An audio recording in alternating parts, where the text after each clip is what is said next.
রাস্তা মানে শুধুই কাদা, আর সেই কাদামাখা রাস্তা দিয়ে হাঁটতে বাধ্য করলেন গ্রামবাসীরা। নেতাকে মন্ত্রীকে বাধ্য করলেন সেই রাস্তা দিয়েই হেঁটে যেতে।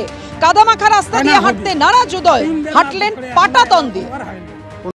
আমি একবার বাধা করছি যে আরে রাস্তার কাজে হেন যাতে তোমরা এইরকম করেন, হয় না হবে 3 বার মাপ করে এখনো এলাও কোনোবার হয় নাই। কোন গ্রাম এটা? এটা কুরকচুয়া।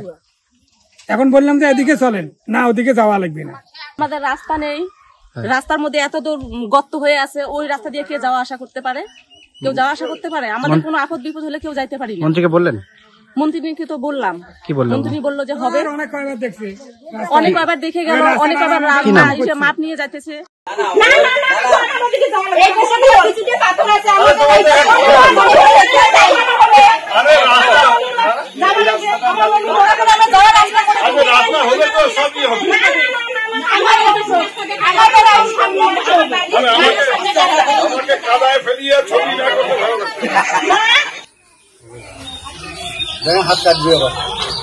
গ্রামীণ রাস্তাঘাট তো এমনিতে খুব খারাপ, বেহাল অবস্থা।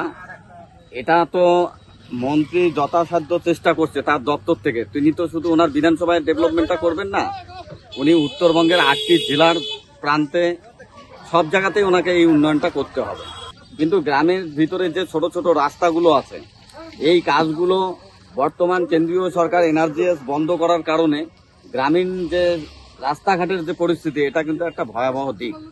একেবারে ভর কেন্দ্রের বদল ঘটছে। যেটা অনুব্রত মণ্ডলের একচ্ছত্র আধিপত্য ছিল বলে এতদিন মনে করা হতো, সেখানে কি তাহলে সেই আধিপত্য কমছে? কাজল শেখের কি তাহলে আধিপত্য বাড়ছে? এই প্রশ্নটা উঠছে। তার কারণ কোনো আড়ালে আবদালে নয়, প্রকাশ্যে সাঁইথিয়ার যিনি বড়গ্রাম পঞ্চায়েতের উপপ্রধান তিনি বলছেন আর অনুব্রত মণ্ডল নয়, কাজল শেখের নেতৃত্বে তিনি চলবেন। কি বলছেন দেখব। দেখুন, কেষ্টদার অনুগামী আপনারা সঠিকই বলেছেন, কেষ্টদার অনুগামী ছিলাম আমরা। বিগত 1 মাস থেকে পঞ্চায়েতের সাংগঠনিক বা প্রশাসনিক কাজকর্ম নিয়ে কেষ্টদার কাছে বারবার গেছি আমরা বনগ্রাম অঞ্চল এর পক্ষ হইতে, কিন্তু আমরা বারবার যেও কোনো কাজে সুরা হয়নি বা আমরা অপদস্থ হয়েছি।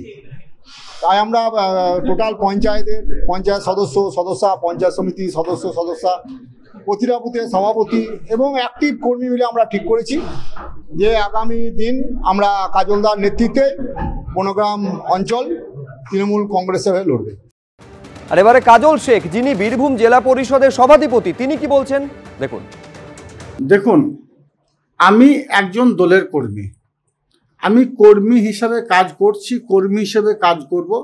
কাজল শেখের শরীরের এক রক্তবিন্দু অবশিষ্ট থাকা পর্যন্ত কে কাজ করেছে আর কে কাজ করে নাই, যে করে না সেটা তার ব্যাপার, সে প্রশ্ন তাকে করাই উচিত।